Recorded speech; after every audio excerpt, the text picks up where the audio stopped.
Well, all right. Good evening, everybody. Give me just a moment to do some things here.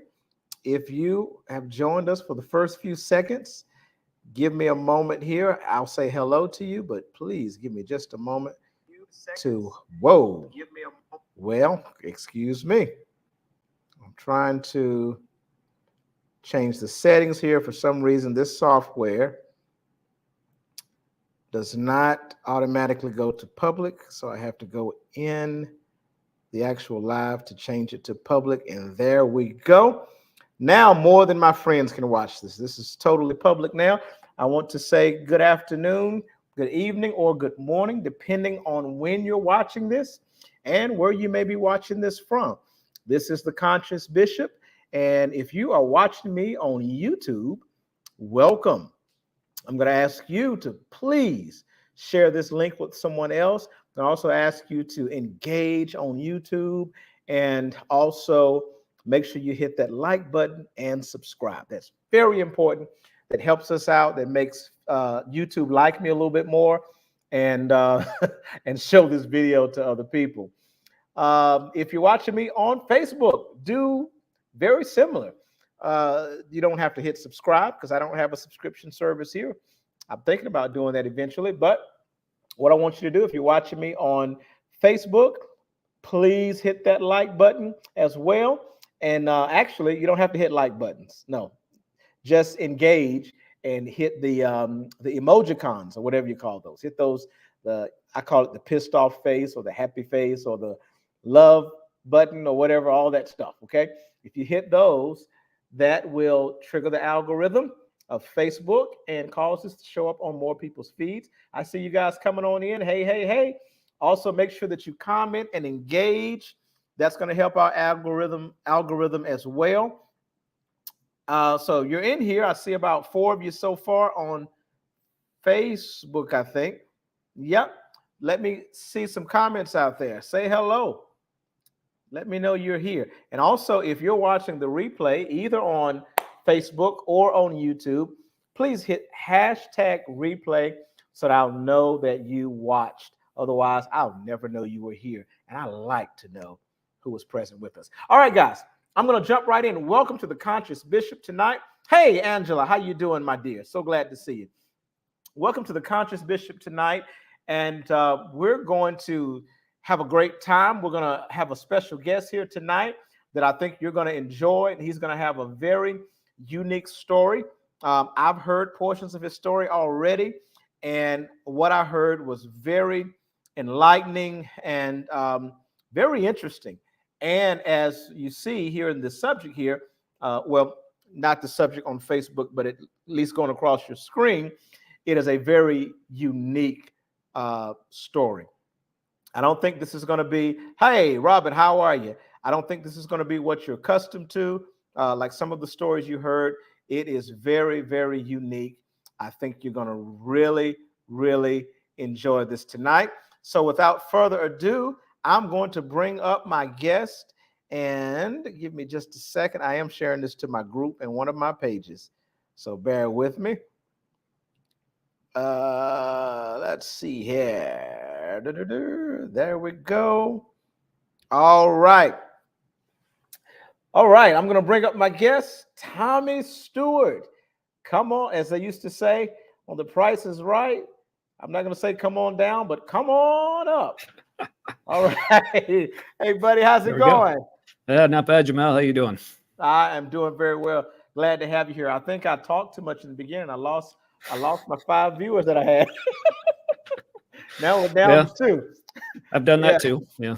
Maybe they'll like your face better and come back. Yes, they did. They're starting to come back already. Isn't that something? I guess. Welcome back, I folks. know I need a haircut. I get it, guys. I know. I look cute sometimes. Yeah.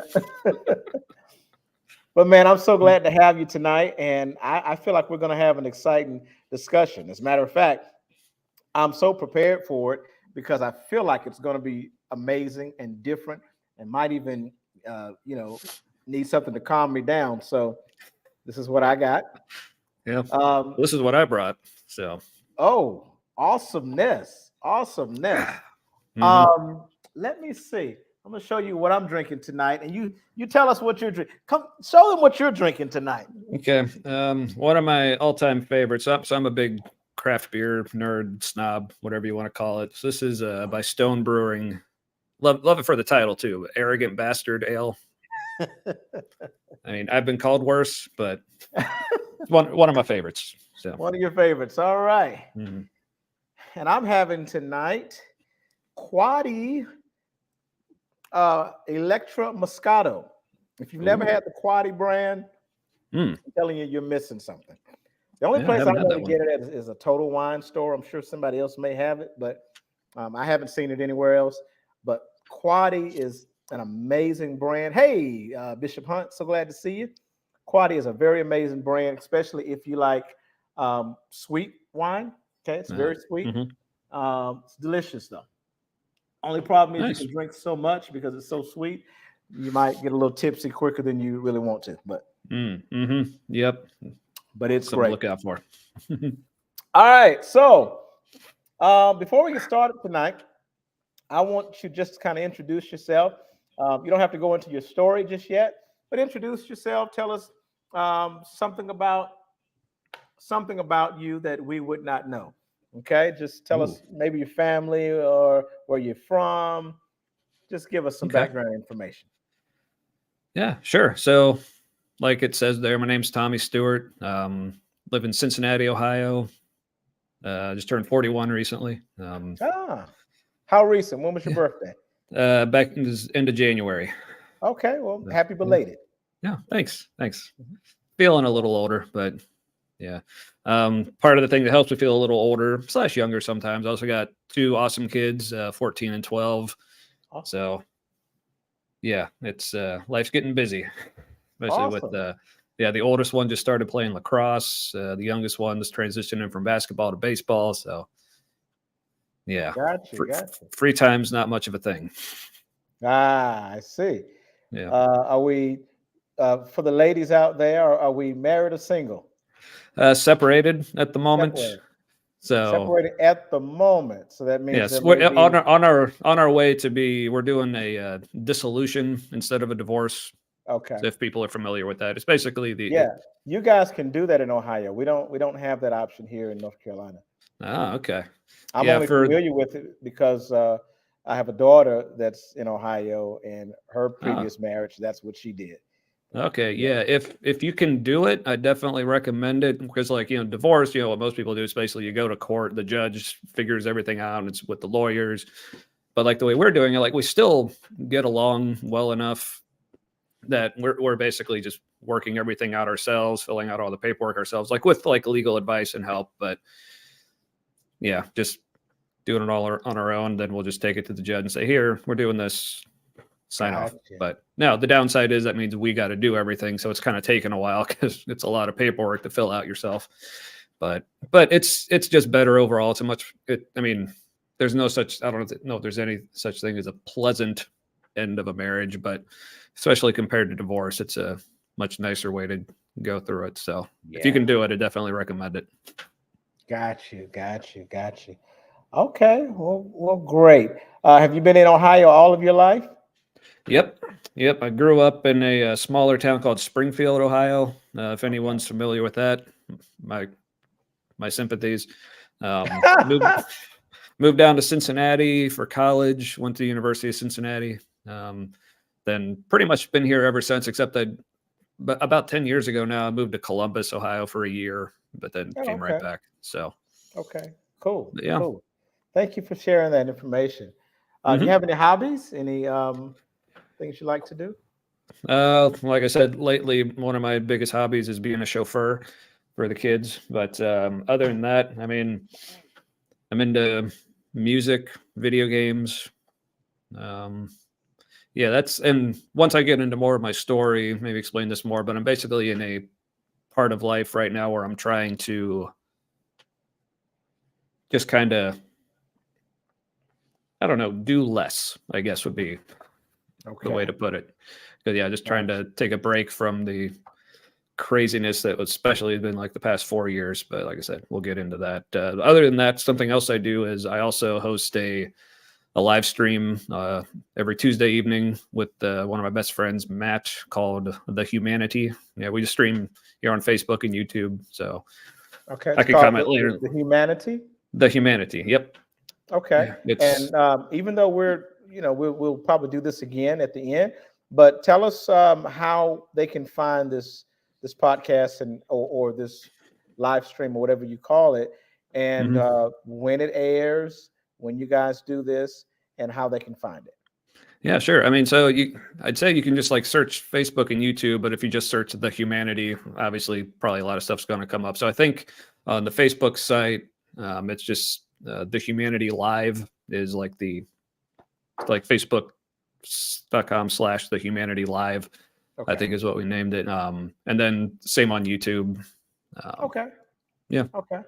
All right. Sounds great. Sounds great. Maybe you can share a link on your page later Yeah, that definitely will. people can go to. That'd be great. All right. Let's Yeah, jump that's right in. yeah, Oh, sorry, and sorry. that's Tuesday nights at 8 p.m. Eastern. So same time as your show, just Tuesday nights. So Tuesday nights at 8 p.m. Okay, great, yeah, great, great. All right. Well, let's jump right into it. I think all people right. are they I had a girl tell me one time she doesn't like small talk. So Mm. I love small talk, but you know, I'm a former Yeah. preacher, so we love to talk anyway. Yeah.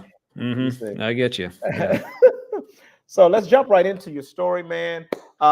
You were a Christian, correct? hmm Okay. Did you consider yourself a devout Christian, or were you kind of one of those Christians that had one foot in and one foot out? How would you categorize yourself? Yeah. I mean, various times in life, I describe it different ways, but I'd say for the vast majority of my life, like very devout. Like Very devout. it was who I was basically. Yeah. Okay. Okay. Were you in ministry, like a preaching ministry, anything like that? No, nothing like official. I mean, I would Mhm. volunteer like I played in like on the worship team, like I played drums, so I played for services there. Also volunteered like on prayer teams and stuff like that. But yeah, Oh wow. no like official Yeah. job position or anything. So Gotcha. That's interesting. Okay. All right. Well, so take us to this through the story. I don't. How did you end up from devout Christian to atheism? And you can start wherever you want to start in the story. Start at the very beginning. You can start it when you were born if you want to. Start wherever you want to start and take us on this journey. We're ready to hear it and we're ready to feel your experience. It's all all yours, right. Simon. All right. Well, I guess the extremely short version of how I went from Christian to atheist was recovering from stage 4 cancer. And Okay. then just as part of my whole what just happened, what is life, I thought I was dying, now I'm not, what do I do now? So I was just started like basically just reevaluating everything about my life and say, okay, what do I really believe? What the Mhm. things that I believed before, like why do I believe it? Things like that. But yeah, so that's like I said, extremely quick version. Longer version, yeah, I grew up in the church. Yeah, ever since I was a kid. Grew up mainly Baptist, Okay. pretty like conservative fundamentalist. Um, then went to college, started having interesting experiences, like meeting a larger variety of people, particularly different types of Christians as well. Because like the town I grew up in, Springfield, Ohio, was kind of small. But then moving to Cincinnati for college, being a bigger city, then so yeah, like I said, just meeting more types of people, including what was kind of a new experience for me was meeting Christians who were Democrats. Like I didn't think that was a possibility, but so yeah, my upbringing, I was conservative in basically every sense of the word. Hmm. So, but then went to college, and the church I ended up going to was actually like a lot more. It was definitely more progressive. It was more into like social justice and more like outreach, where like the church I grew up in, it was all about my personal relationship with Jesus, you know all the things that come with that. And Hmm. of course they talk about doing missions work and outreach and stuff, but the main thing was about your personal salvation, your personal holiness, all that kind of stuff. Mhm. But then at this church in college, with having more of an emphasis on like the outreach and like what it means to actually like live out your faith as far as like loving the less fortunate and helping them out. And so that was kind of a big eye opener. And it was also around there when I first started hearing things like I said, I grew up very fundamentalist, like scriptural inerrancy, like all that stuff.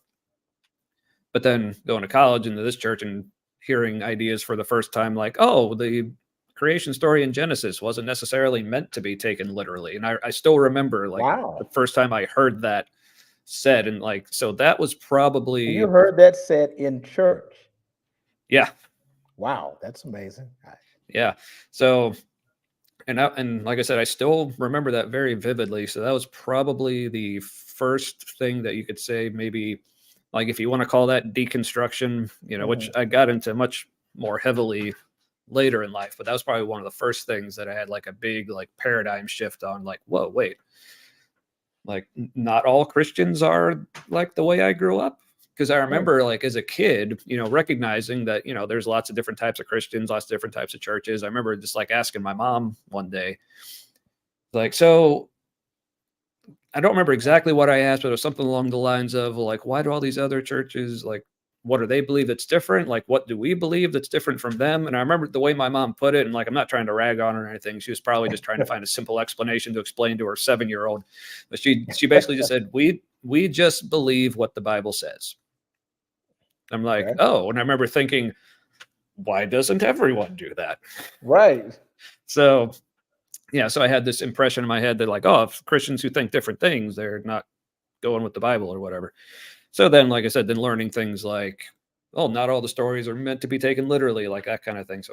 So I, in a small way, like I said, I didn't really get into much deconstruction until probably a good decade or so after that. But that was just one of the first things that got me thinking, oh, the way I thought about the Bible might not be the only way, to think about it. So, but fast forward several years, ended up going to much larger mega church here in Cincinnati. If the people are familiar with mega churches in Cincinnati, they probably know which one I'm talking about. A bit more, not as progressive there, but maybe a little more on like the charismatic end. So that was like my first experience with things like people being prophetic and like healing prayer and like, feeling the Spirit move and stuff like that. Because growing up, like I said, in the Baptist church I went to, it was like very fundamentalist, very like one of the phrases, like I don't remember necessarily hearing this a lot when I was a kid, but I've heard since, and I think it pretty much perfectly encapsulated it. The phrase is, if you want to hear God speak to you, read your Bible. If you want to hear him speak audibly, read it out loud.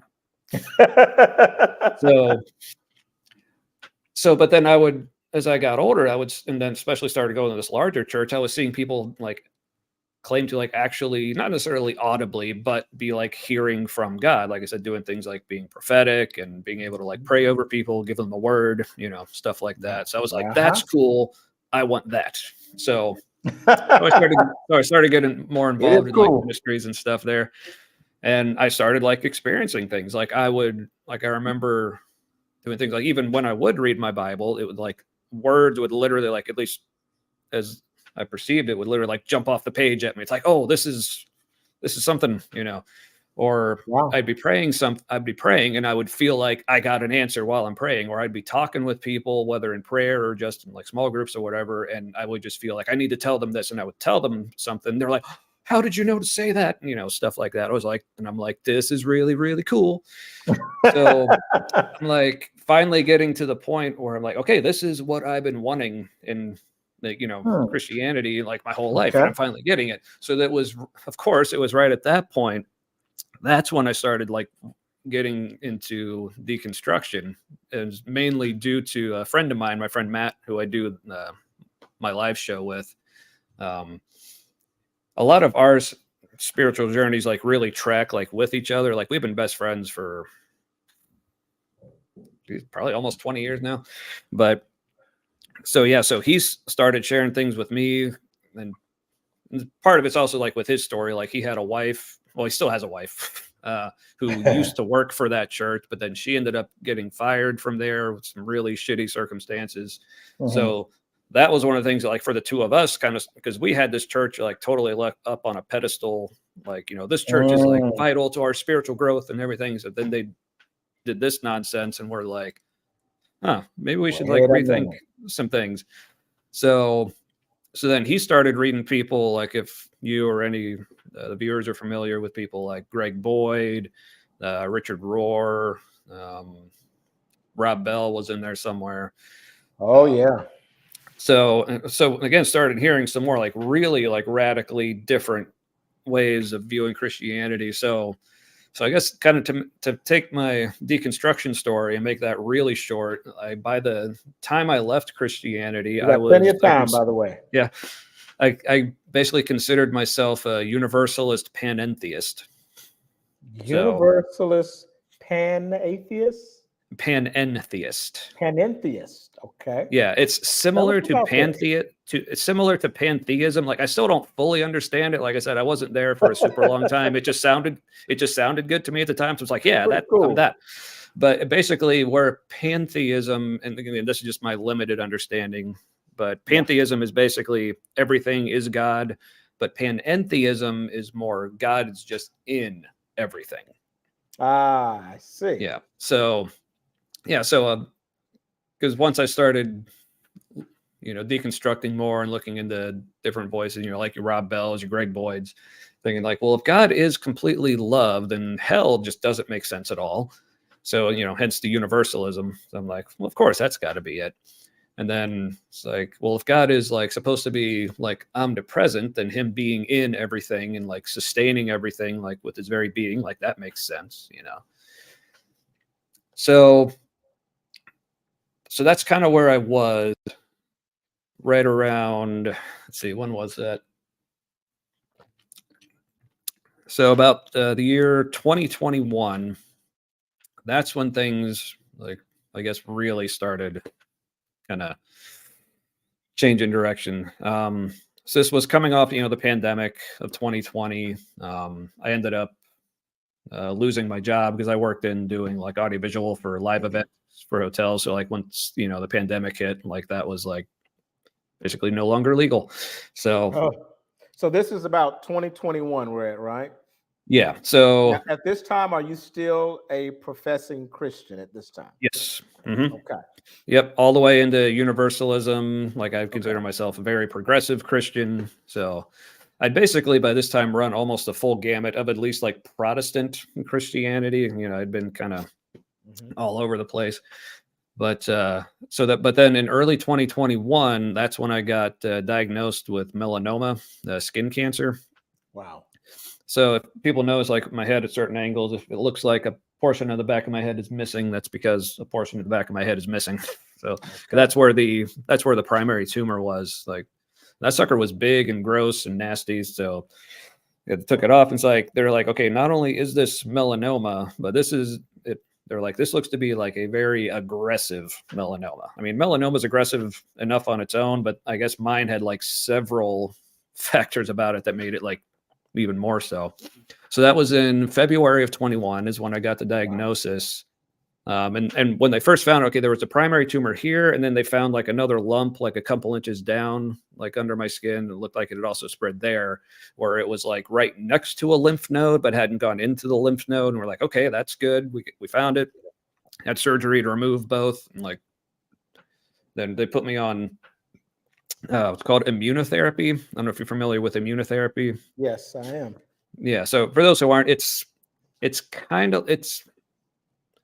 mean, I guess it's not really like chemotherapy, whereas like chemotherapy is like just kind of targets basically any kind of like fastly growing cells. So that's why people do things like lose hair, get like nauseous, because it goes after your hair and like cells in your stomach that grow quickly and things like that. But Wow. and then and obviously the cancer cells also. But with immunotherapy, it's much more targeted. It basically gets your immune system to target the cancer cells and go after them that way. Mhm. So, which was great because like the side effects from that, at least for me, like I basically had almost no side effects from it. So Okay, that's good. yeah. So and that was a cool thing. Apparently, this is like a new development in melanoma treatment, like just in the past 5 years, maybe 10 years or something like or less See, is my when sister like, had all. She had chemotherapy, oh, she wow. had radiation, Oh, and then later she had the immunotherapy. She had it all. Yeah. So yeah, it's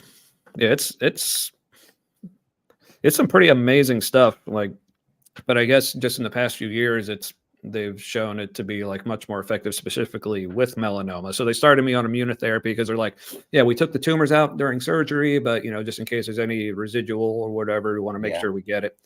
So that was so let's see, that was in March of 2021 is when I started treatment, and by Wow. June they did like a first round of full body scans just to see, and by that point it had spread like everywhere.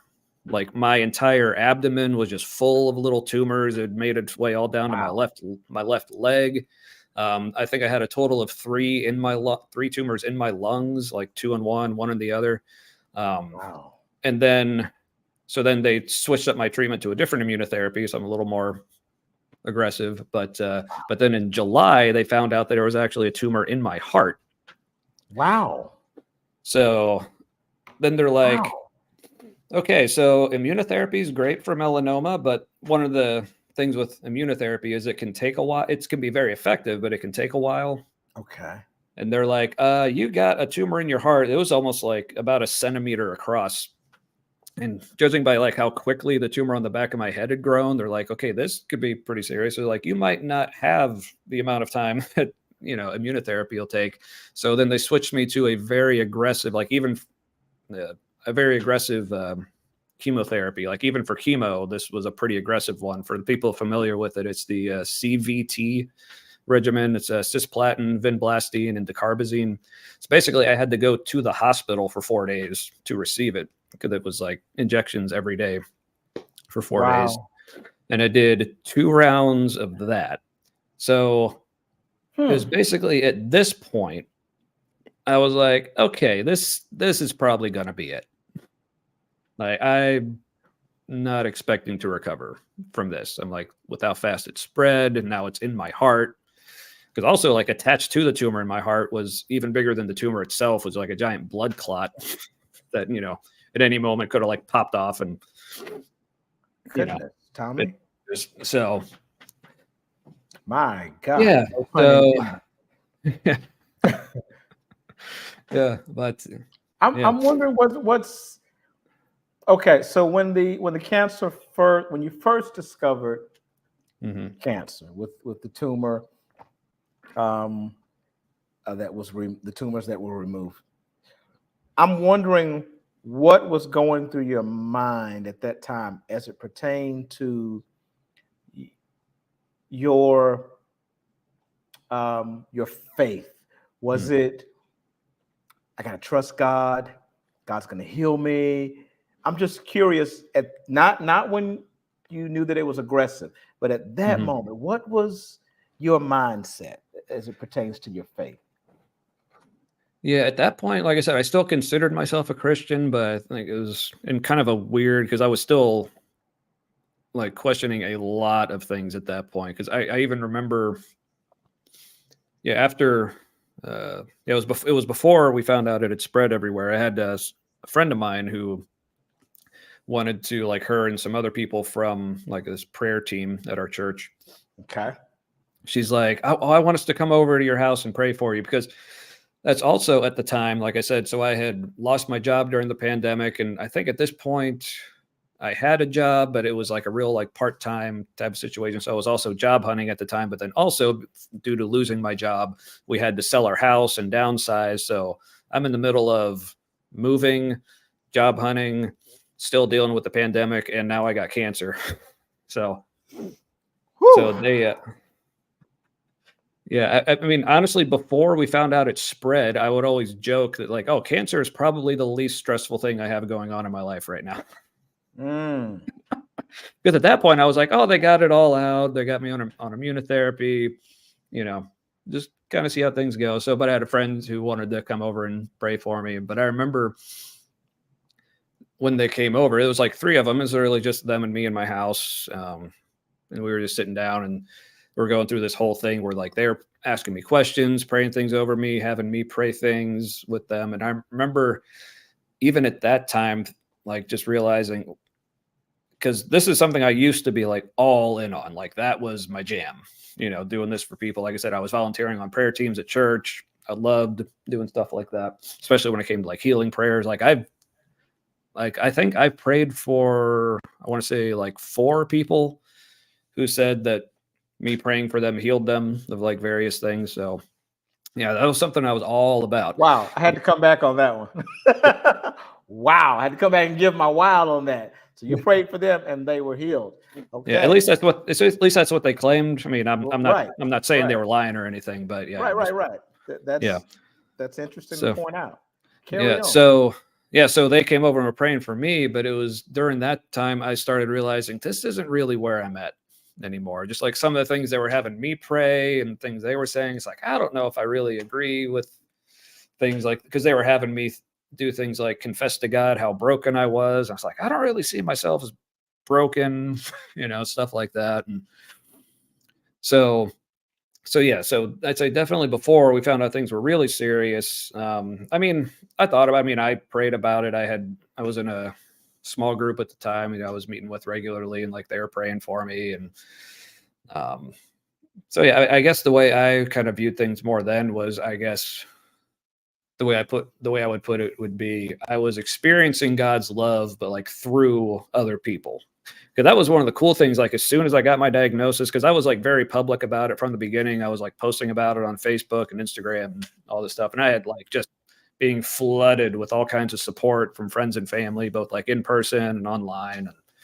so yeah, I was like, so I would have said, yeah, I'm feeling very loved by God through all these people.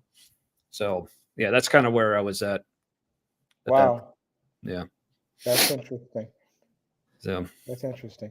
And this was before it spread. All what we're talking about mhm, now, even yeah. when the prayer team came over, praying Hmm. for your healing, having you confess these Yeah. things. Mm. Hmm. How Yeah. did that But go? like I said, yeah, like I said, it was kind of weird, like having them come over and pray for me, because I was like, this just doesn't feel like where I'm at anymore. Like I said, I still consider myself a Christian, but I guess at this point, I was like, I don't really know what that even means to call myself a Christian. What do I think about all this stuff? And so, because I remember like my friend actually said, like, oh, let us know if you want to do this again sometime. I'm like, yeah, okay, I'll let you know. But thinking, I don't want to do this again. Because even I would say, like, I don't like the timeline for me is like so fuzzy, just like with everything going on. But I think even if I may not have like would have consciously like thought it or said it out loud, but I think probably by the point I was like in the hospital getting chemo and things were looking really serious, I think by that point I probably wasn't really considering myself Christian anymore. Like I wasn't atheist. I Right. was just like, I just don't think this Christian religion is really, I don't think it really adequately describes, the reality of everything. Because I just Mm. kept deconstructing and deconstructing and deconstructing to the point where it's like, okay, I've pretty much like deconstructed everything. So I'm like, Mm. there's really nothing left that I feel like I really need to hold on to anymore. So I was like, well, That's so I was interesting. almost just like, well, God, I guess it's just you and me without all the religion stuff. What do we do now? Okay. Okay. I Because I even see. I remember being see. in the hospital, and it's a Catholic hospital here in Cincinnati. This got huge shout out to Christ Hospital. Like ironically enough, Christ Hospital here in Cincinnati, absolutely amazing. I mean, you know, spoiler warning in case anyone was wondering, I survived. So thanks in no small part to obviously like doctors and nurses and everyone there at the hospital. Amazing people. Can't recommend it enough. But I Wow. remember sitting in the hospital, and of course, I don't remember if it was like a chaplain or just like interfaith spiritual person. Like, just remember someone coming by the room and just asking me, like, "Oh, just come by, see if you wanted prayer or like talk to someone about anything." And I just remember going, even at this point, still kind of considering myself a Christian, going, "It's like, no, thanks. I don't think so." Mm. But then when another lady came around, asking if I wanted to do like mindfulness meditations and stuff, I'm like, "Yeah, sure," and that was cool.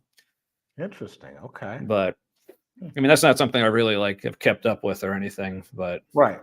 yeah, but it was cool. In But the moment, it was, yeah, yeah.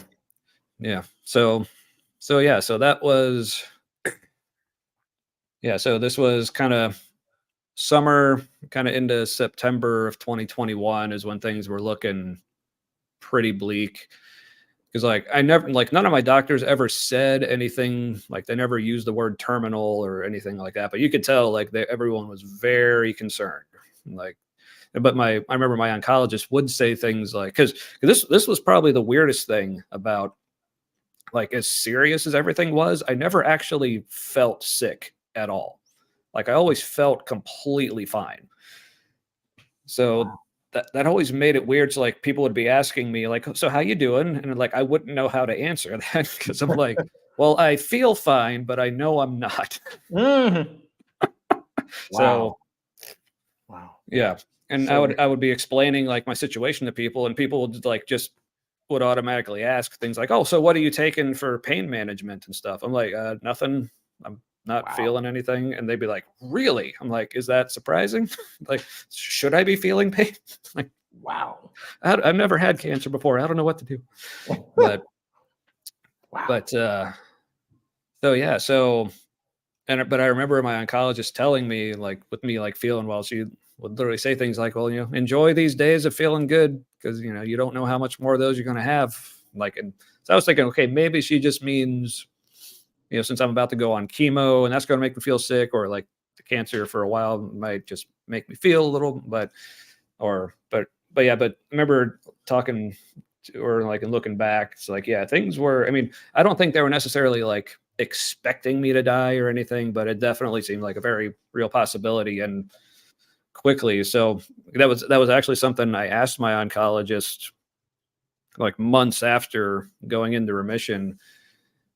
I just asked her like, okay, so had I not gone into remission when I did, how long did I have? And she just said not long. Wow. So I'm like, That all right. is goodness. Glad I didn't ask you that then, even though, Right. like I said, I was that was already kind of in my mind. Like I was, you know, because like one of the hardest things was my first time in the hospital on chemo during that week was actually my son's 10th birthday, and I remember Mm. we celebrated it the weekend before, and I remember like we got out the cake and we were singing happy birthday, and like I was almost like broke down because I was like, this might be the last time I sing happy birthday to my son, Ah, you know, gosh. stuff like that. But so yeah, so I go to the hospital for 2 rounds of chemo, like 2 weeks apart, like so in like mid-August and early September. And so they're like, okay, so we'll do 2 rounds of chemo. Then after that, we'll do another round of scans, just kind of see where we're at, and decide where we want to go from there. So I had my round of scans. I still remember September 7th, 2021. The scans come back and everything is just gone. Like no cancer anywhere.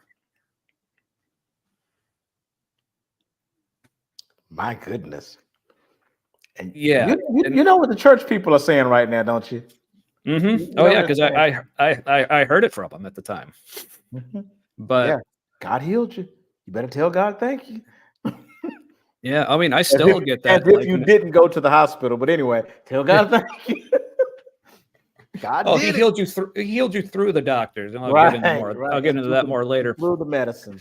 Yeah, just like he But heals yeah, I the mean, non-believers through the doctor and through the medicine. Okay. yeah, or yeah, like I said, I'll get more into my thoughts on that later. Okay. But because I have thoughts, Yeah. but I remember immediately, like, because I basically never went to like that mindset. Like, I was never, oh, praise God for this miraculous healing. It's like Really? it was, like I said, by that point, like I said, I was probably not really considering myself a Christian anymore. I don't, again, I don't know when I actually consciously had that thinking. It might not have been till shortly after, but because one of my thoughts was, hey, how can I claim that God healed me? Like, what's so special about me? Because, you know, just things like I have an aunt and uncle who died from cancer. Like, one of Wow. my friends from high school died of cancer when he was 30. In my elementary school, there was a little kindergarten girl who died of leukemia. Mm. So I'm like, so I can't say I'm so blessed in the face of that. Wow. This is definitely Because taking a turn that I would not expect. Wow. yeah, it's basically like, because the frustration would be, okay, so I would share my story with Christians, and they'd be like, "Oh, this is so obviously God. He so obviously loves you so much. It's so clear that He healed you, and it's so clear how amazing He is." But then if I would ask, "Okay, so why did all these other people die?" Mm. All of a sudden he's mysterious. Like, "Oh, we don't know. We can't say." I'm like, just a second ago, you're telling me how obvious He is. And now he's mysterious when you don't like what's going on. So that was just one of the many things that really got the wheels a turning. It's like, I'm Wow. like, how much sense does this really make? You know? That is a very unique perspective because most people, and I know you said that you had begun throughout this journey kind of deconstructing, but still holding on to God. And I use air quotes, but you were still Hmm. holding on to that because I heard you say, Hmm. I guess it's just me and you, God, without all the religious stuff, you know. Hmm. Um, Yeah. and it's very unique that you, instead of looking at yourself and giving yourself honor as God's chosen. I am blessed. God chose me. I'm so grateful. You know, and I am that's because I am a king's kid. I am a son of God. Oh, to Hmm. God be the glory. Shanda, you know, all the whatever. Oh yeah, But I was there. you, Yeah. but you instead looked at others. You put your attention on other people and looked at yourself and said, how could I be so special that God would heal me and Hmm. not heal the little girl and not heal this? You know, brother, let me tell you, as whatever you were at that moment, if you were still a Christian or a God believer at that moment, you were probably one of the most noble believers of God that I've ever observed in my life. Because Mm. can I say this? And then we're going to get back into your story. Most Christians are selfish as hell. They are self-centered. What did that hold that can up for me? Unless it's open. I don't want you Oh. to pour it out. Oh no, They it's are yeah. self-centered little arrogant bastards. But you thought about other people. And I think Yeah. that's an amazing twist there. Yeah.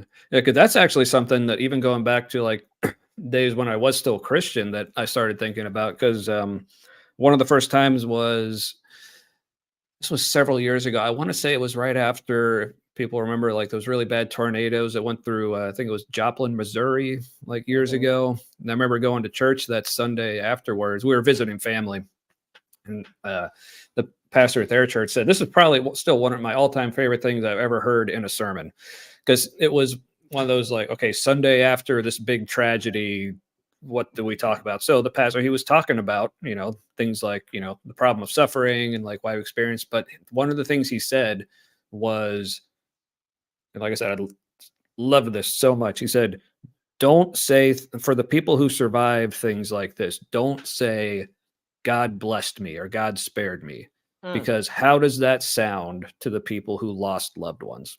Woo! So that hit me. I was like, "Oh, damn." Mm. So then, so then I had like a personal experience. I was on with the church I was attending. I was on this trip. We were in India, and I remember we were leaving one town, going to a next, and this was like during their like heavy rainy season. So I remember, like, as we were traveling between towns, like the person who was with us, like kind of guiding our group, she was like in contact with some of the people from the previous town, and they said, "Oh, they just like right after we left, they got hit with like really heavy rains. There was all kinds of flooding. They're like, it's a good thing we got out when we did, because if we didn't leave when we did, we'd probably still be stuck there and be stuck there for who knows how long. We wouldn't make it to this next place. And of course, everyone on the bus is like, oh, praise God, for letting us out. And I remember I didn't say anything, but I remember just sitting on the bus thinking to myself, what about all the people who are still back there? Like, Wow. things still suck for them. Wow. So yeah. So that's like a thought process I'd had for years, like coming into this. So, Hmm. and with it, like, hitting much closer to home, Yeah. yeah, it became like a really big deal, like for Wow. me, like as I was processing things. So yeah, so I guess part of where that led to then like the turn to atheism, like I said, there were like so many things that caused me to like finally just lose my faith. I'd say I probably, yeah, so it was September 7th is when I went into remission, and I kind of, I guess, maybe consider it like late October. So like month and a half later is probably when I sort of officially consider when I considered myself atheist at that point. So it wasn't This too was long. 2021, right? 2021, yeah. Okay. Yeah, so it's been over 2 years now. But I still remember, I actually, you might say I became an atheist during a prayer exercise for a small group I was in at the Wait, time. Because like say that again. I essentially became an atheist during a prayer exercise. So I was in a small group at the time. Like Wait that a was like, it minute. was really cool. And, I and gotta I and process this shit. well, yeah, so let me explain. So, and I will say, like, this small group I was in, yeah, let's see. I've always asked, if God is so powerful, why are there hungry children? Yes, Malik. Fantastic point. Yeah.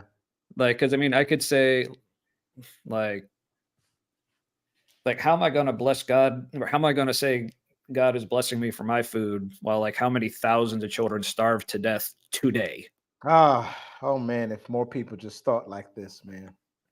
Yeah. God. So, yeah. So anyway, so I was in this small group, and I will say credit to the guys in this small group, and including like my friend Matt, who I talked with. He was basically going through like a lot of the same thought process I was at the time. I remember we basically became atheists at the same time too. Because I remember like we'd text or talk all the time about things we're thinking about. And I remember we were having this text conversation, like, well, here's what I think about this view of God, and there's this argument against what. And I remember he just texted me. He's like, "So are we atheists now?" I said, I think we might be.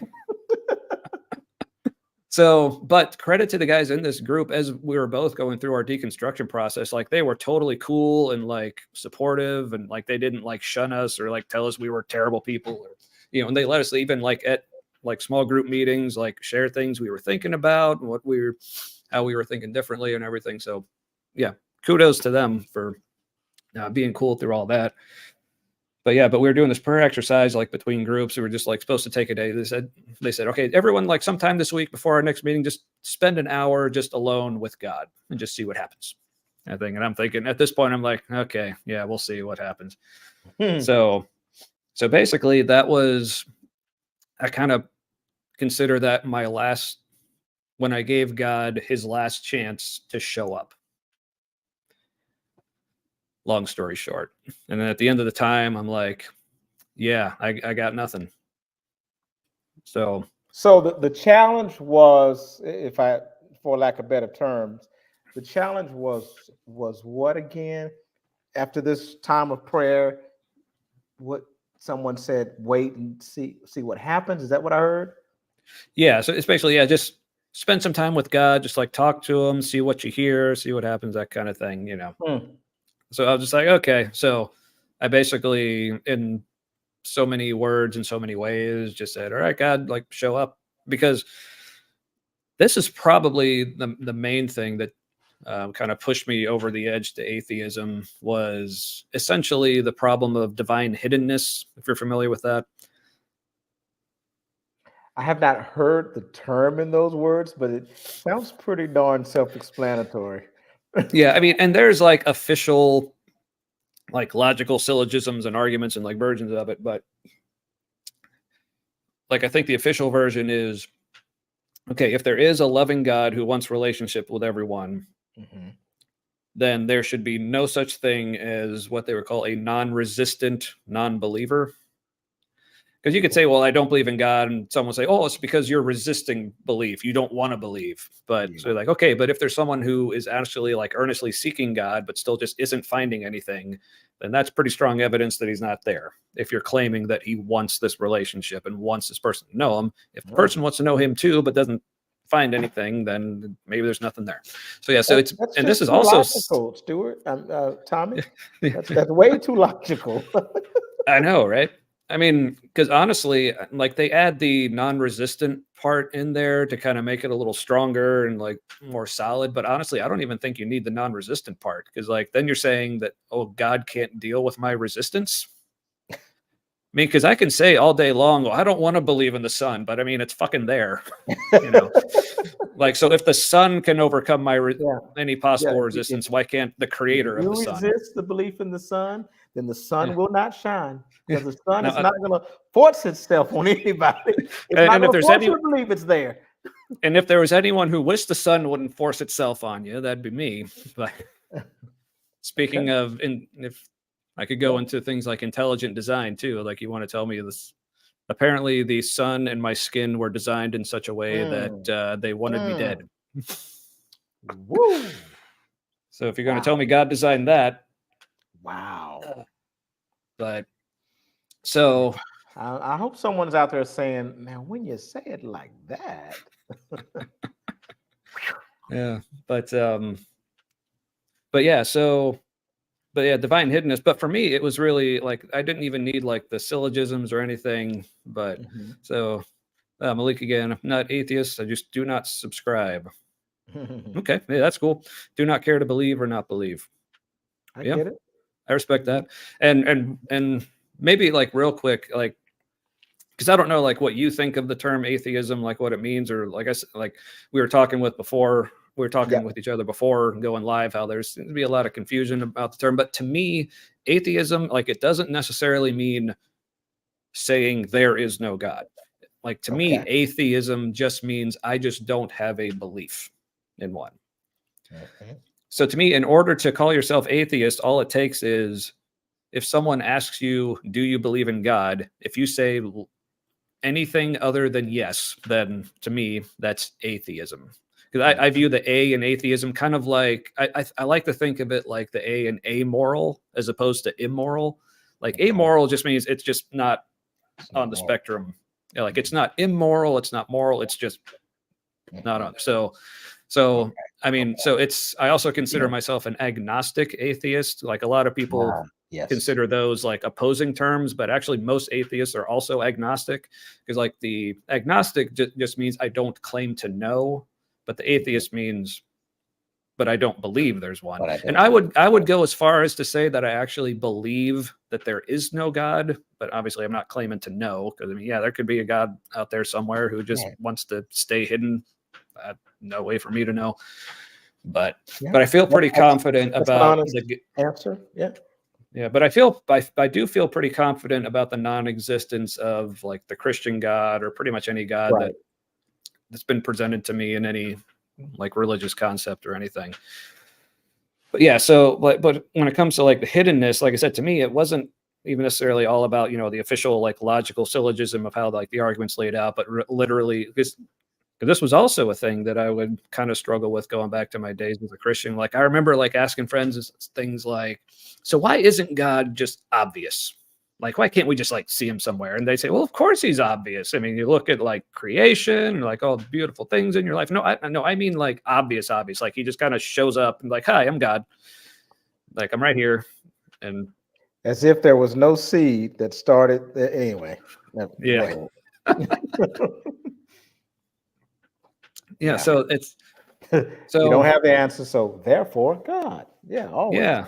God of the gaps, all that. Yeah. So for me, basically what it came down to was, okay, so Christianity tells me that there's this God who is, you know, they call it like the triomni, you know, omniscient, omnipotent, omnibenevolent. So I like that. omniscient means like he knows everything. So he knows me, everything about me. He knows whether I believe or not, if I want Mhm. to believe or not, what would convince me. He's omnipotent, so he's powerful enough to make it happen if he wants it to make it happen. And if he's omnibenevolent, then that means he wants to make it happen, especially if the stakes are I'm going to hell forever if I don't get to know him. I mean, but even like when I was a universalist, it's like, okay, it's still not going to hell, but it's still pretty important to know God while you're still alive if he loves you and wants a relationship with you. So I'm like, okay, so if he wants a relationship with me, is powerful enough to make it happen, and knows whether I have it or not, then there should be no possible way that I don't have one. And I I'm don't sorry for have. laughing, but it's just Yeah. when you hear this, it's like, oh boy. Yeah. So it's just one of those things. Like I just couldn't get past that.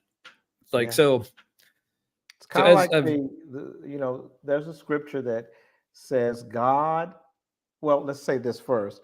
They say that the will of God is always done. Okay. God's will be done. God's will is Mhm, always done. Matter of fact, when mhm. you pray, they say you must pray according to God's will. All right. But then the scripture says God will or God would that none should perish, but that all should come to repentance. So if it's the will of God that nobody should perish, why is someone perishing? It's like, Right. Right. yeah, Because that. So this could get into like. I mean, I could go on forever about apologetics because I used to be like super into apologetics as a Christian. yeah, But yeah, see, he knows what you've been thinking. He knows when you're awake. He knows you've been bad or good, or good for goodness sake. Sounds like Santa Claus. Yeah, yes, it does. kind of does. Yeah, better watch out. You better not Yeah. pout. You better not shout. I'm telling you why. Hmm. Jesus But hey, at Christ least is when, coming to town. but hey, all I know is like when I was a kid, at least some presents actually showed up under the tree. So, Whoa. Okay. When you say it now like that. obviously found out later. Oh, that was my parents. But yeah, Right. because they're cool. But yeah, so just the idea that I'm being sold this idea of this God who, if you're just if this God is just described to you, you would think, oh, this God's got to be like obvious and everywhere and like showing up all the time, like being in people's lives. Mhm. And so, like a lot of people claim that he's, and like I said, with the point Right. I was at in Christianity, like I was claiming, oh, I felt his presence, I heard from him, and all these, Mhm. like there were so many times in my life where I was like, you cannot convince me that God doesn't exist. He so clearly does based on this and this and this. Then I realized I never actually experienced God. I experienced Wow. things that people told me were God. Mhm. And then I started thinking back to, okay, as I was going through having cancer, and like I said, I was experiencing God's love through other people. So I was like, I was just experiencing the love of other people. Yes. Yes. Because I And guarantee you, then, some of those people did not claim to be Christians. Some of those people, maybe some yeah. of the doctors, nurses, or whomever, Hmm. they may not. Maybe they were. I know you were in the Christian Hmm. Yeah. Catholic hospital, so it's possible. But Yeah. but yeah. Yeah. I mean, even my oncologist at one point, because this is kind of the funny thing about it, the way things lined up, like when they did like the scans on my body and when they changed like the treatments after finding different things, they still aren't actually sure exactly what it was that did it. Like whether it was the immunotherapy I was already on, or whether switching the chemo did it, or whether so all they know is it's gone. But I remember my oncologist at one point saying something about like, yeah, I mean the weight thing, like whatever it was, like just kind of goes to show there's just something higher than all of us. Like she didn't say specifically God, so I don't Right. know what her beliefs are or anything, Right. but I mean, obviously I don't hold it against her. Like I don't care what she believes. She cured me, so you believe Right. whatever the hell she wants. So That's right. Yeah. yeah.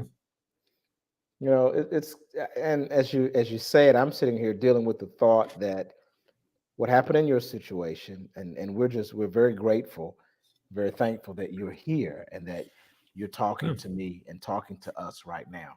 Mhm. We are there's so much gratitude for that, because we wouldn't be able to have this amazing discussion, you know. Mm. But I Appreciate that. think Thank you. about, yes, sir. But I think about what you experienced. Would someone that wasn't a Christian, that did not know God, that maybe hated God, would spit in God's face, would they experience something different? That's the kind of thing Mm. I think Yeah. about. Mhm. Would they not be in remission? Would their report Mhm. not come back all clear? You Yeah. know? Yeah. So going back to what we were talking about, the whole idea, like, oh, well, God healed you through medicine. It's like Mm-hmm. Mm-hmm. I have so many questions about that thought process. Because first of all, like I said, specifically, like treatments for the kind of cancer I had just in the past few years have like skyrocketed. Okay. So like my story, like it's happening more now, but this did not happen like for so long. Like probably like 10 years ago, Okay. like if I had this diagnosis, like I would have been dead like months later. Like I would not be here right now.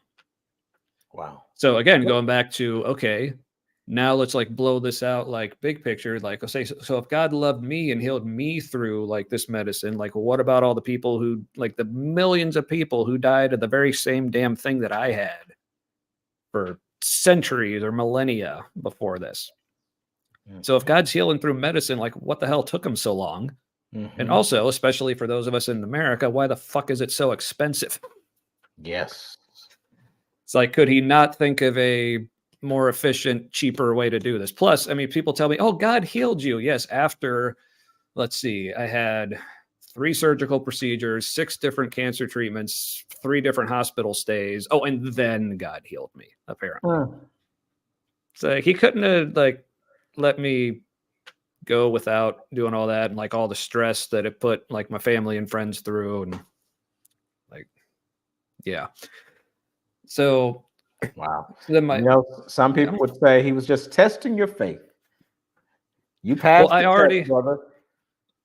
well, apparently he fucked up the test because it caused me to go the other way. Okay. So I mean, he should have seen that coming. Yeah, he's omniscient, remember? He is omniscient. Uh And he's omnipresent, which means he was already in the future. yeah. Yeah, he's like omnipresent but invisible. Yeah. Yeah, so yeah, so my mind is going in so many different directions on this. Like, so one other thing, and this could be a whole like much longer discussion. Real Okay. quick, as a child, I wasn't allowed imaginary friends, and as an adult, I just have a mustard seed faith and an imaginary sense of worth as God. Hmm. Okay. Yeah, What were you yeah, thinking about? self. Yeah, I was gonna say self worth. That's key wherever you get it from. Yeah. Um, But when it comes to medicine, because there's something I've thought about, because people say, well, why do we have things like sickness? And it's like, well, it's a result of the fall. And Adam and Eve ate the fruit. Even though if you actually look back in the story, God is very specific what the punishments for the fall were. He said, childbirth would hurt, growing food would be hard, and you'll die. He never said Absolutely. anything about diseases. He never said anything about natural disasters. He never said anything about murders. Like none of Yeah. this other stuff we contribute to the fall, which I mean, that just as a side point. But let's just say, okay, sickness was part of the deal. So if sickness is supposed to be a natural consequence for our sin, why is he healing us through medicine? Like, what's the point of giving us this punishment, but then also giving us a way out of the punishment? You know what? You're just making too much sense tonight. Or here's my theory. It's too Medical much. science is actually from Satan. Okay. Because it's I'm just kidding. I reversing the don't. plan of God. Yeah, I don't actually believe. I don't actually believe in Satan either, for what it's Right. worth. But, Right. but yeah. So yeah. So all the like I said, I used to be like huge into apologetics and all these arguments for God, but that was one of the other things that really kind of pushed me out of the faith and like towards atheism was just realizing all the apologetic arguments, like all that stuff that I just said about like all the arguments for why God allows all this stuff to happen and why he allows it to some but not others. Like the more I looked into it, the more I realized like none of these answers hold any water. None of this makes any sense. I mean, if you just look up a list of logical fallacies, every single one of them is in apologetics. Mm. Yeah, the way I heard it put by someone, I think they said, all logical fallacies are used in apologetics, and all apologetics use logical fallacies. Which, I mean, that might be a bit of an exaggeration, but I mean, it's probably not I far don't off. know. So, yeah. It's just very interesting. And one of the reasons I call this unique is because for most people, two things. Okay. First of all, the diagnosis of cancer. By the way, what stage were you in It at was the stage 4. stage Yeah. 4? And most of you know out there, when someone that we've known has been at stage 4, it wasn't too far after that we had their funeral. You know. Yeah. Mhm. So which leads me to these two things. First of all, the diagnosis, the initial diagnosis, um, and then also the healing. So with most people, that initial diagnosis, there's cancer, that pushes them. Most people that are Christians, okay, that pushes them closer to what they Mhm. feel is God. You know, um, and it's weird to me that it puts you away from what you know. It makes most people get into Yeah. their faith. And then after the miraculous, I'm going to call it, I use that term, no pun intended, but Mhm. Mhm. I Oh think yeah. I a mean, miracle is something that's just amazing. That's what miracles are to me. It's anything that I would yeah. consider amazing and maybe not having a full understanding of it. You can Yeah. call it miraculous. You can call it Mhm. magical. You can call it Mhm. whatever term you want to use. Yeah. I have some thoughts on that and get to later, or if you want to do Okay. that now, but Well, yeah. yeah. After this, let's get straight into Yeah. that. Mhm. Mhm. So, because the last part, I was just going to say that your healing per se, your diagnosis, your remission, that part, knowing everything I just went through. Okay. I thought I was in the clear. Now I've got this aggressive cancer that's everywhere in my body, all over. And now all of a sudden in September, um, in September, okay, right, I saw that. Thank you uh, for that observation, Andre. It's true. It's true. Yeah, yeah, mine is kind of shiny too. It's just not on the top. It's right Yeah. there. And But I could also like tell this story later, but like the bald head, like my leaving the faith, is related to having cancer, but not in the way that it usually is for most people. But yeah. oh, okay. So let me conclude that part. Hmm. And then the healing. Most people, it would pull them much closer to their definition of God. But it is just very unique that you went in a totally different direction. Yeah. Now you can respond to that or not. You kind of already have, Yeah. but go with whatever you feel. Yeah. I think, and this is something that it's kind of like, now that you put it that way, it's like this is actually just kind of occurring to me now. I think it's probably because of where I had already gone in my deconstruction. So like I was already like I wouldn't have considered myself far away from God at that point, but just far away from like the religion part. So like all the things I didn't Yeah. believe. So I was just in a point where I'm like kind of rethinking everything already, like still believing in God, but so I didn't really have a strong anything at that point to really push me back into, because I was just kind of out in the ether or whatever. But yeah, so honestly, I think if the same situation had happened like 3 years earlier, it probably would have strengthened my faith instead because of where I was, I if see.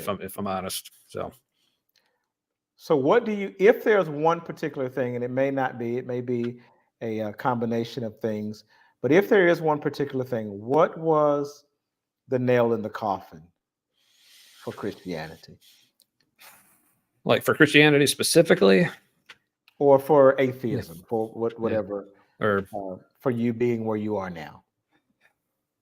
yeah, I mean, What's the straw that broke the camel's back?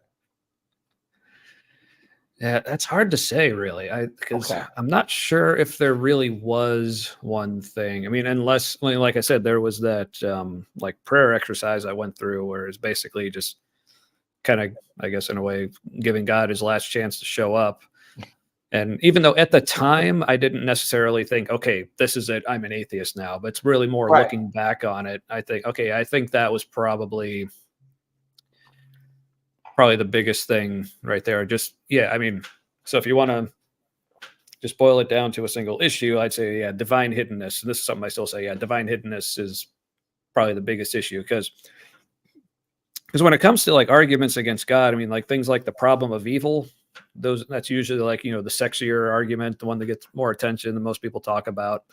Okay. But for me, because like thinking about the arguments that like Christians have for the problem of evil, like a lot of it just boils down to, well, we can't say, we don't know what God's purposes are. He might be working something through all this like pain and struggling that everyone's going through. So basically what it boiled down to for me is like, and why I consider divine hiddenness a bigger problem was basically, I thought the problem of evil wouldn't be a problem if it weren't for divine hiddenness. Because if Mm. God did have these bigger purposes or whatever behind it, then he could show up and let us know. He's like, okay, this is why, I let you get in that car accident, or this is why I let you lose your job, or this is why your grandma died, or whatever. But the fact that like all this shit keeps happening and we have zero answers for Wow. any of it. So I'm just like, okay, you're telling me this God loves me. Okay. You're telling me he has a plan. Mm-hmm. He's not telling me what it is. Mm.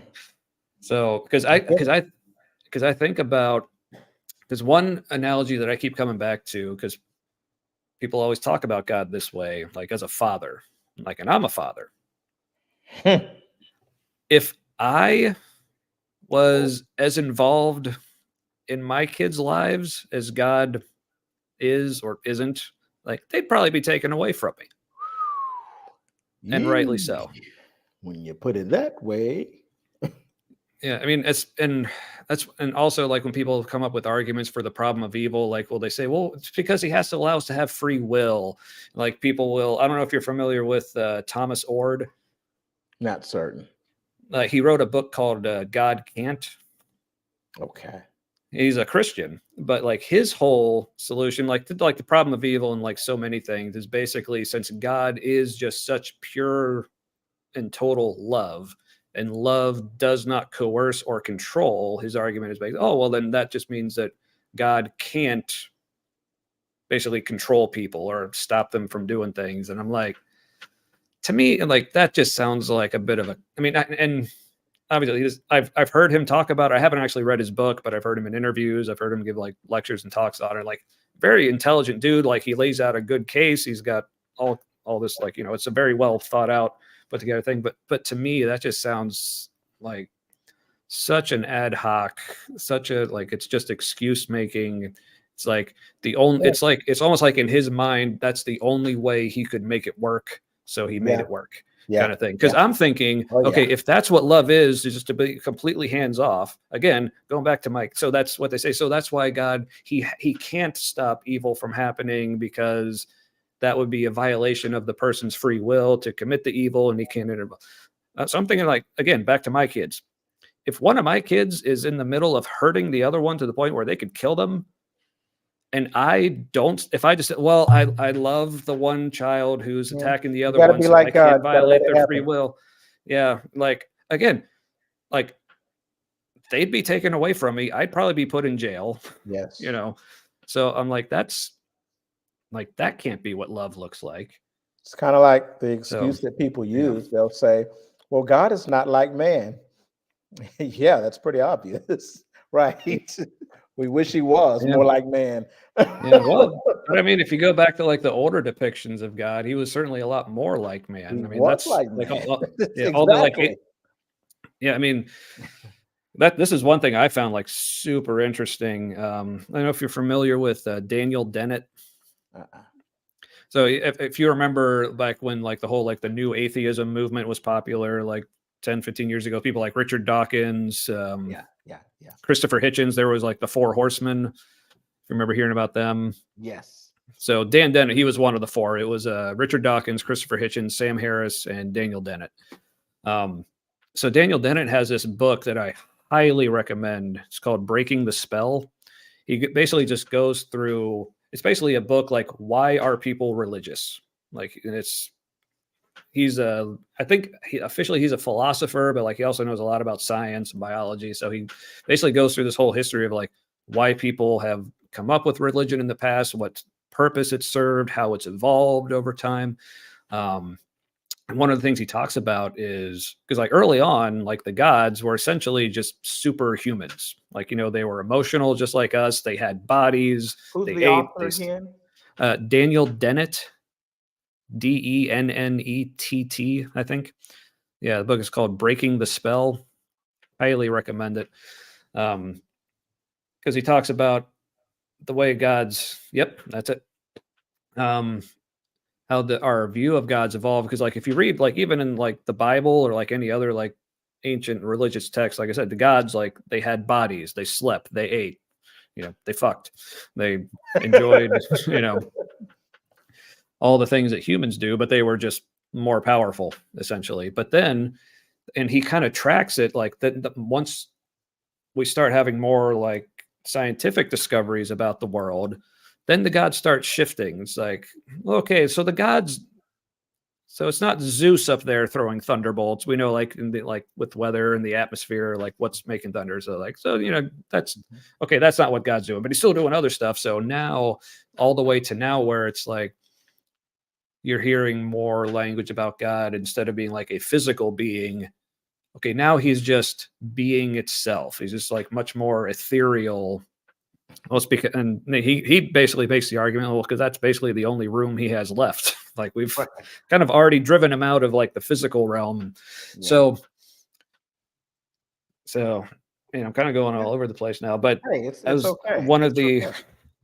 So as I was, I guess, kind of deconstructing my way out of Christianity, I remember I was in like Facebook groups and like talking with other people who were deconstructing, and essentially like I would hear all these different versions of like what people thought of God, and I just kept asking, okay, it's just especially like coming off of like surviving cancer, like going through all that. So now I'm like, okay, I thought I was dying. Now I'm not.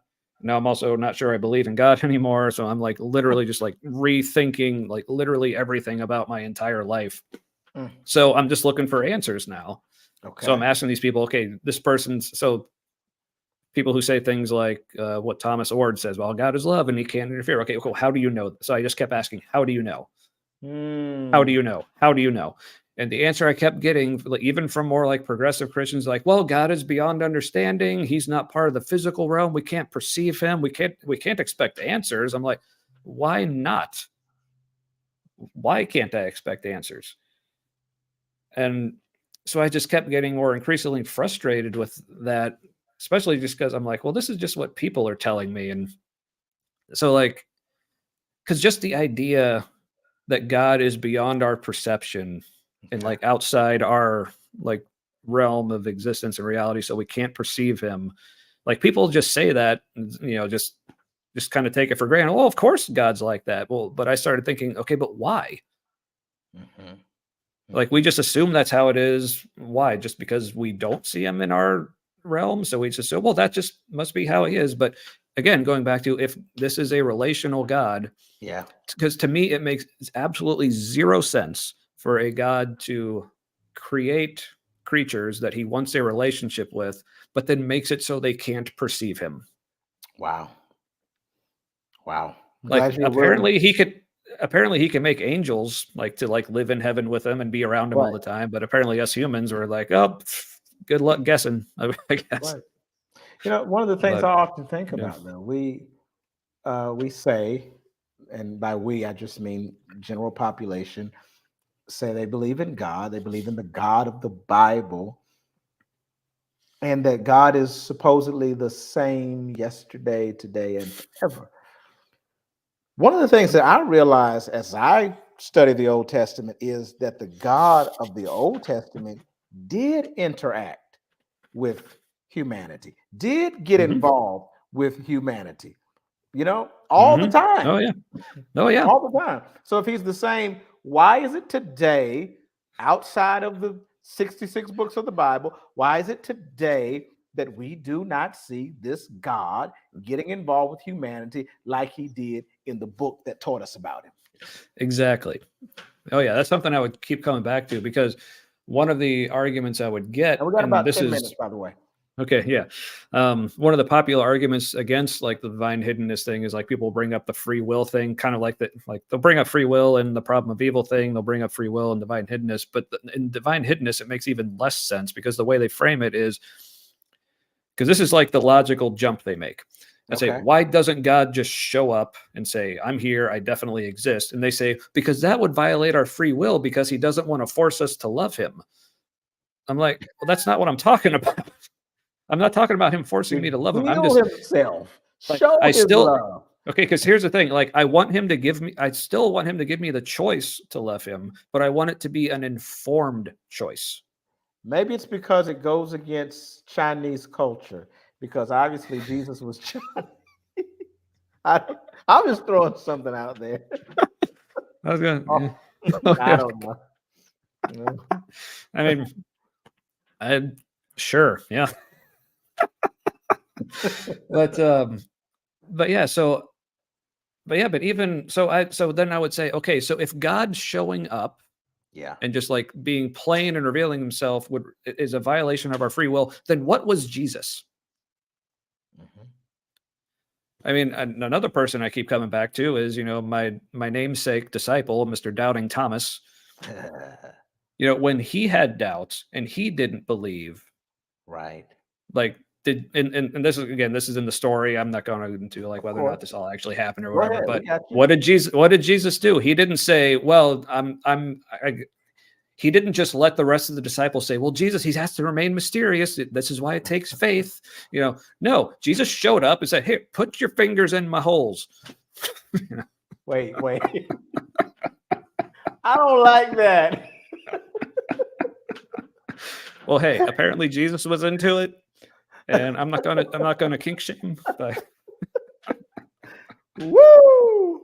But yeah, I mean, you make a very valid point, and yeah. So that's that's one what of I the. would say to people, and I would get very frustrated when they say, like, well, being told like, well, you can't expect answers. You can't expect Yeah, answers. And like, I'm like, why the hell not? Like, if it was good exactly. enough for doubting Thomas, if Come it on, was good enough for Paul to receive a vision on the road to come on. Damascus or wherever that was, like, why do I have to Yep. live without that? Like, all like, it's like, because at the end, like, I was like getting like, yeah, put your fingers. That's all I'm wanting to do. I just want to finger Jesus' holes. That's all I'm asking to do.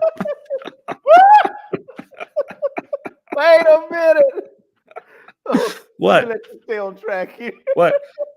It's biblical. I'm Miranda. It's biblical. I'm staying. I'm still There's in a the verse Bible for here. that. There's a verse for that too. He's Yeah, like, but why? What did you like? Why? What did you think I meant by that? Bunch of dirty minds out there. but I think this is so. Uh, this is such a question that people need to ask. Exactly what you're talking about here, because you think about. My mind goes to Paul. When you just talked about Saul rather, that was Hmm. who Yeah. became Paul, and Hmm. so here Saul is literally on the wrong road. Okay, headed in the Hmm. wrong direction, literally on the road to Damascus. So Paul's on the wrong road. Jesus cares enough about him, although Jesus is supposedly at this time up in heaven with his Father. Jesus cares enough about him to show up in a bright light and talk to Paul and say, "Hey, Paul, you're on the wrong road. Paul, why did you persecute me?" Changed his life. Hmm. Well, why does that not happen to every human being that's on the wrong road, that's on the wrong Yeah. path? It's not Hmm. hard. Hmm. Yeah. Because he did it before, like they say. There's a gospel song that says, "He did it before, he'll do it again." Uh huh. Uh huh. Yeah. Go ahead, So brother. because that's something that I mean, not just me, but like a lot of atheists get asked is, well, what would convince you that God Yeah. exists? Now, first, I also like to turn that question back around on the believer, say, well, what would convince you that he doesn't? Because I think a lot of people, they just like take their faith for granted, and they don't, and that's where we get a lot of these apologetics. Like, in my opinion, it's all to make it all just unfalsifiable, like come up with an answer for everything. Yeah. So there's no reason not to believe. Like, so I'm Yeah. like, no, but if you're going to tell me that God exists, that means like you have an idea in mind. And if God exists and he's going to do this, so this is something I actually ask people. Like, so after I went into remission, like the thing with melanoma, like the risk of recurrence is extremely high. So like I'm still like going into appointments and getting like full scans. So like I asked Christians, like, so for all of you who believe that this was God healing me, because I remember like about 6 months later, I had a full body scan where like a little something showed up like in one of my lungs or something. It turned out to be nothing. It was just like I had probably had allergies, and there was like a little inflammation that like flared up or whatever. But I remember, but before I knew it was nothing, I just kind of shared that out on Facebook, like, hey, so this thing popped up. So for all the people who thought that me going into remission was God's healing, like, well, if this is the cancer coming back, what do you say about that? Yeah. What is that? And I didn't really get very many answers on that, but Of course. anyway, Wow. Man, now I forgot what I was talking about. I Let's see. don't recall either. Talk about like evidence showing up. Why isn't that good enough for me? Yeah. Oh yeah. So people ask atheists like, okay, what would convince you that God does exist? So like, how I like to turn that question around on believers, just to get them thinking, like, why do you really believe? And like, and my answer to that, I actually kind of stole it from, if you're familiar with a guy named Matt Dillahunty. I am. Yeah, I love his answer to this. Is if there is a God, and again, going back to the whole triomny thing, if he wants a relationship with me, is powerful enough to make it happen, he's like, if God wants me to believe in him, honestly, I don't know what it would take for me to believe in God. Because like you could like say, well, you heard a voice. Well, that could have been a hallucination, or like writing in the sky. Like that could be explained by like whatever. So basically, my answer is I don't know. But if there is a God who is as Christianity or whatever religion claims, he knows what it would take. Yep. I've heard him say that. And if he has yet to do it, then that's not my problem. So I guess for me, my much shortened version of that is like, what would make me believe in God? God. Just like we were talking about earlier, what makes me believe in the sun? The sun. What makes me believe in you? You. You know. Mm-hmm. So, but then speaking of like the hiddenness thing, like one more thing I want to bring up, because like another question atheists get is, okay, well, if you find out that there is a God, whether it's like while you're still alive or like when you die and you get up there and there he is, like what would you say? And I said, I know exactly what I would say. I would look him straight in the eye, probably with tears in mine, and I would just ask him one question. No, I would just look him dead in the eye and just ask him, where were you? Yeah. That's kind of what I was going to say, but I was going to put a motherfucker in the beginning of it. I'm depending on what mood I'm in at the time, that might pop in there too. But yeah, that's a very great question. Thank you. Yeah, because and this is something else atheists get accused of. Oh, you're just angry at God, and like I can actually say this completely honestly. I have never been angry at God a day in my life. Because like growing up with my faith and their very like fundamentalist version of it, I was like, well, I'm not allowed to be angry at God. That's a sin because he's perfect and I'm just a tiny human, so I can't be angry at him. So whatever happens, oh, that's what God wanted. It's all cool. But then like getting the more like progressive Christianity, deconstructing, it's really like, oh, God is love. There's no reason to be angry at him. Anything bad that happens is something else, whatever. But then just going to, I just don't think there's a God there. Now, the concept of God and like religion and like all this stuff, there's a lot of things about that make me very angry. Yes. Okay. But yeah, not angry at God, because it's like I'm also not angry at Darth Vader or Voldemort or like, Right. Right. whoever. Now, I may hate the concept of them, Right. but yeah. So, Absolutely. I know we do need to wrap this up, but I want to mhm. backtrack just for a moment. We could Mhm. definitely have another discussion, and Oh, I'd love to. Yeah. yeah, we can do that and talk about some various subjects. But I want to go back to something you said in the first part of this discussion, Mhm. how you would pray and you would have these experiences. I think you said one time you asked God a question, and this is probably not verbatim, but you asked God a question, and like you're reading the Bible or something. Well, no, two different things. You read the Bible, Mhm. and certain things just it's like God just brings them Mhm. out as Yeah. answers, and it's like you're hearing answers. How do you now being an atheist? How do you rationalize those experiences where when you did have that belief in God, where you knew that you were hearing from God and experiencing God, how do you rationalize those experiences? Yeah. Well, this may be a little unsatisfactory for some people, but the short answer is I just don't know. I But think that's a great answer. but the but I mean, obviously that is something I think about a lot. Like I said, I had a lot of experiences that I was I like did too, very brother. sure this is God. But I mean, the more that I mean, and I'm by no means any sort of expert in things like psychology or neurology or any of those kinds of fields, but I've taken an interest in it. I've Mhm. started, reading some more. I mean, the nature of my job is basically like while I'm working all day, I'm just like listening to podcasts or watching YouTube videos about like science, philosophy, whatever. So it's been cool, but kind of learning a lot. But yeah, it seems like the more that we are learning about the human mind and consciousness and just the nature of reality, I mean, there's obviously just so much that goes on that we just do not understand. Yes. But the I way I look back on it is like, but there's a trend. It's like there's been so many things that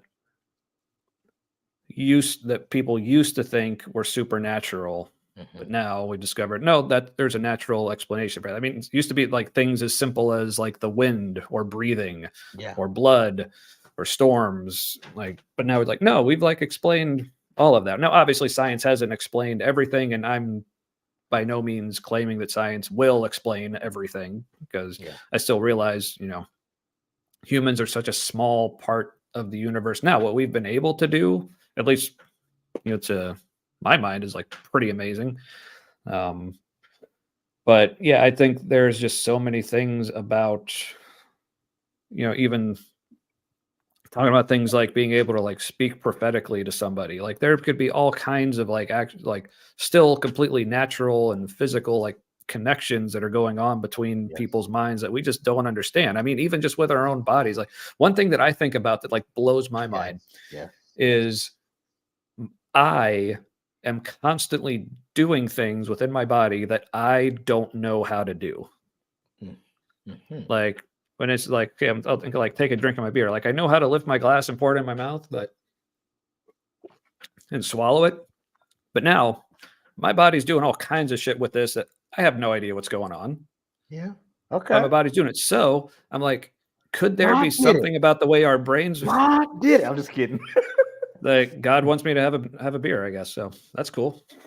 Interesting. But so I just think there's just because we think about like the space between things as like being empty space. But, like there's a wall like 5 feet away from me over there, and I say, oh, there's nothing between me and the wall. But no, there's actually all kinds of stuff between me and that wall, like There with is like the indeed. air and all the different types of waves and things that are going through the Yeah. atmosphere. So what if there is just some kind of connection that people have like between their minds? Like Yeah. I mean, I'm not trying to go into like crazy like woo woo territory here, but like it could be like something completely natural, but it's just Yeah. something that we just do not currently understand. Mhm. I've experienced that a lot. That's one of the Mhm. things that I no longer. I had a friend actually ask me about this. about do I still hear the voice of God, with where I Mm, am, and mhm. the way I kind of answered that is I know that I experienced something, but I don't know what it is, you know, um, because I think about, man, some very, very clear. I know I'm not crazy. I know I'm not. Well, I don't know that actually, but Yeah. I don't think I'm a psychopath. I don't think I suffer from any type of schizophrenia or anything like that. But I do remember certain things. I remember one time, and this is all I'll share. I've got plenty, but I remember when I was asleep, and look, no, I can't say it was God because at that time I did say it was God. I said it was God, but now I got to think about it.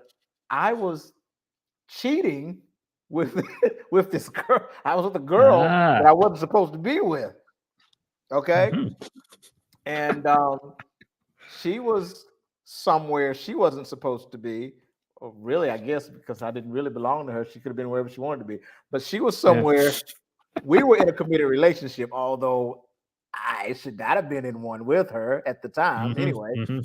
um, but I was waiting on her to get home, and I went to sleep, and I heard a voice tell me where she was, which is not where she told me she was going to be.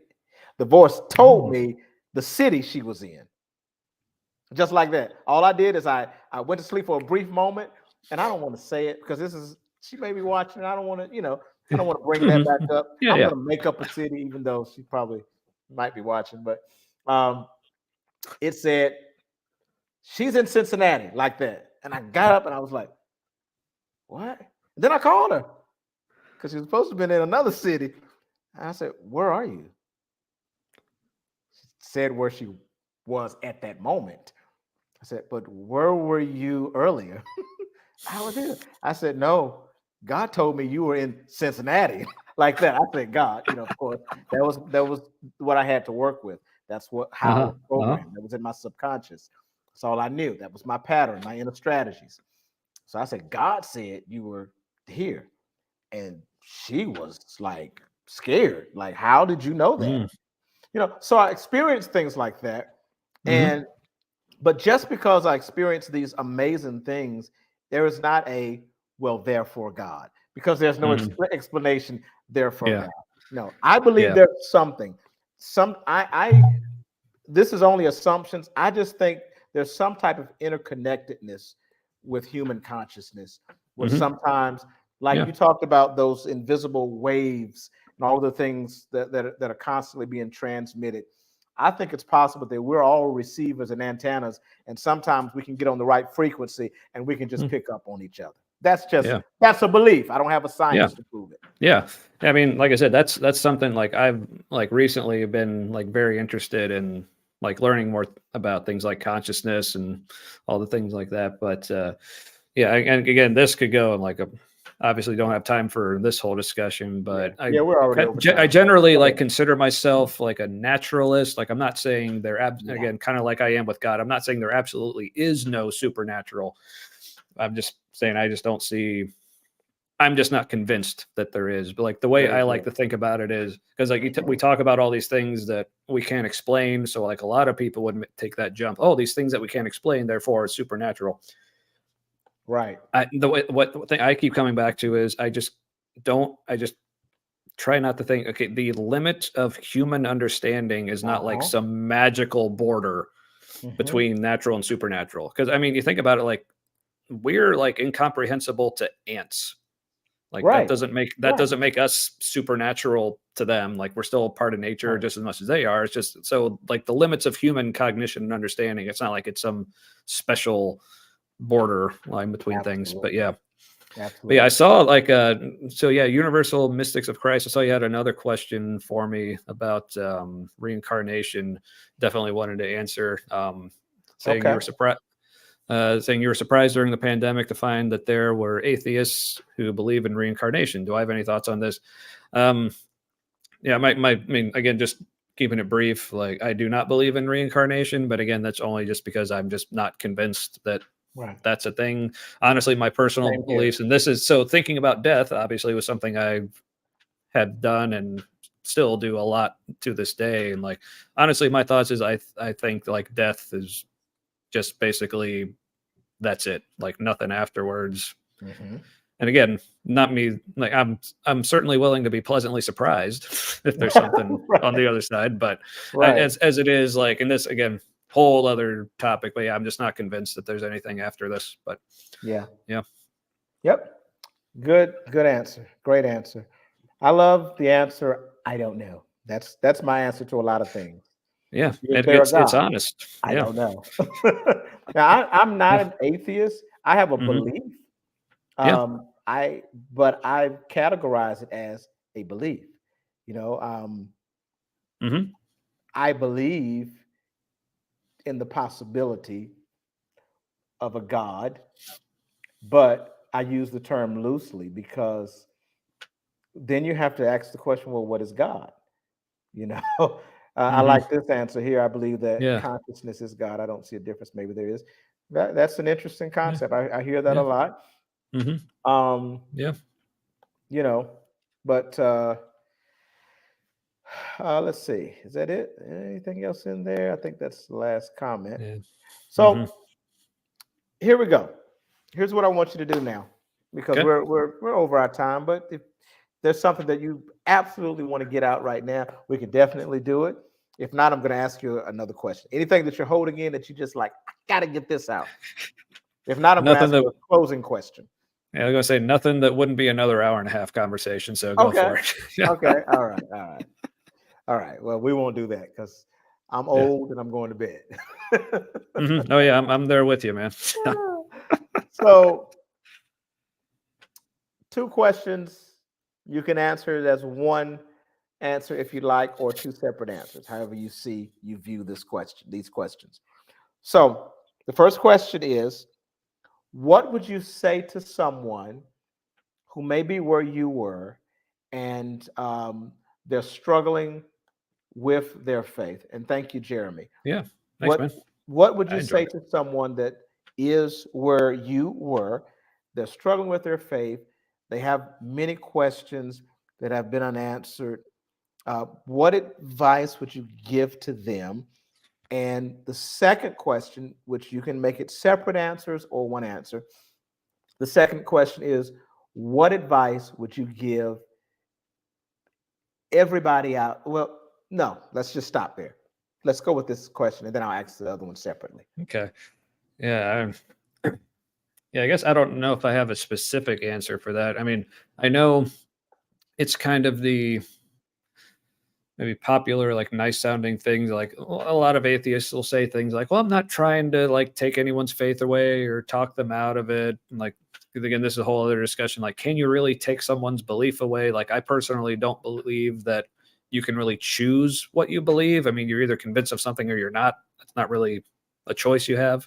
You can Mhm. maybe choose what you think you should believe or what you want to believe in. You can try to make yourself believe in something, which is what I realized I'd been doing with Christianity the whole time. But yeah, so honestly, like if someone was doubting, I would just ask, okay, at least the way I envision it in my mind, like at least the way you can call it being selfish or my ego or whatever. But I guess, if I was completely honest, the way I would kind of want that conversation to go is, okay, tell me what you're struggling with. And they would like tell me what things they're struggling to believe. And then I could tell them, like, oh, good news. You don't have to believe that. Okay. So, because that's one thing I heard from That's good someone advice. Good advice. who was an atheist but he had no religious background at all. He said he found this whole idea of like struggling to believe something to him just seemed totally weird and foreign. He's like, why would you struggle to believe something? If you don't believe it, just don't believe it. Like, why? Yeah. That's a great So, answer. yeah.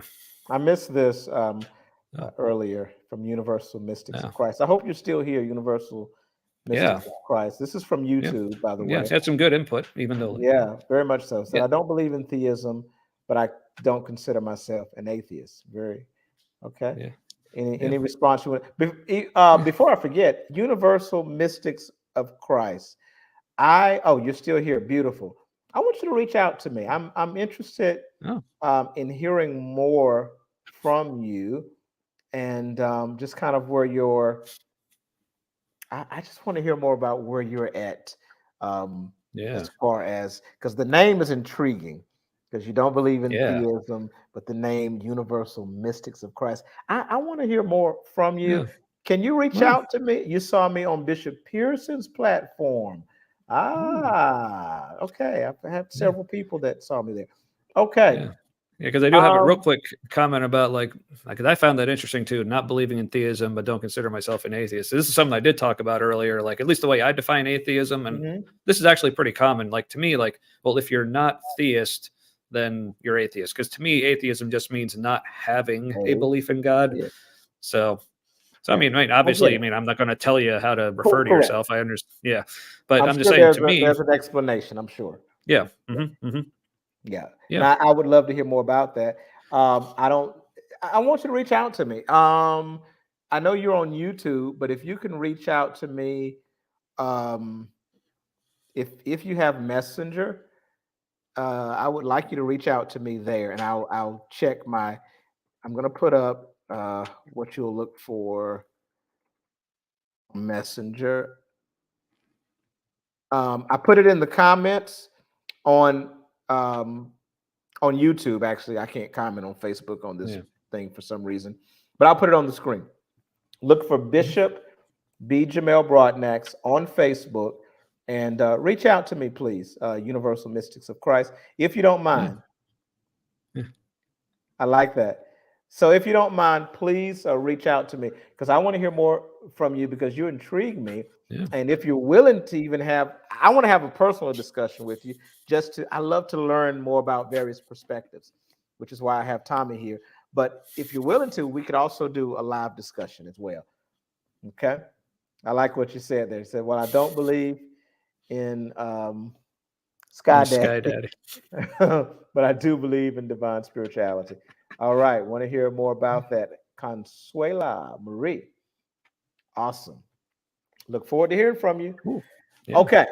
Did you want to say anything about what did she say? Oh, I think we already did that. yeah, yeah. Okay. So, What was your last question? my last question for you would be um,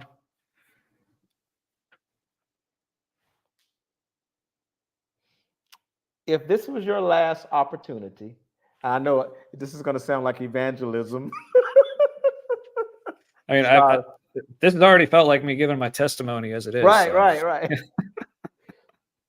But if this was your last opportunity, and we know it's not, to share your thoughts with the world, what is it that you would want to say? hmm, And I want you to leave that with our audience. yeah, yeah. So this is something I was thinking about because, like I said, coming off of going into remission, um, coming off of thinking, okay, I'm dying now, but now suddenly I'm not. So all the crazy things that does to your mind and all the things you start thinking about, especially adding to that, losing your faith, your foundation for basically all of reality that I'd had for 38 years of my entire life leading up to then. The more I've thought about, so I, s- so really one of the things I really started thinking about, okay, what do I want out of life now? Because like feeling like, it's kind of the cliche of like, "Oh, I've been given a new lease on life, as much as I hate cliches, but I mean, it's kind of true in this It is. situation. Yeah. Two main things that at least like top of my mind right now. One, just figure out what you want out of your life, not what you feel like you're supposed to want out of your life, or not what other people tell you. Because like like I said, coming off of losing my job during the pandemic, like the job I had, it was more in line with like my field of expertise, what I studied in college and everything, but I fucking hated it. And what I'm doing right now is like it doesn't pay as much. It's not as prestigious. It's not like I said, it's not what I went to college to study, but I enjoy it so much more. Wow. So to me, even though by all the metrics that like most people put around like having success, like I said, doesn't pay as well. It's not as prestigious. It like all the whatever you want to put with it. But to me, it feels like success because it works for me and it's what I want. And so then I was starting to like spread that out to like other aspects of my life. It's like, what else have I been doing just because I feel like I have all these shoulds on me to do this?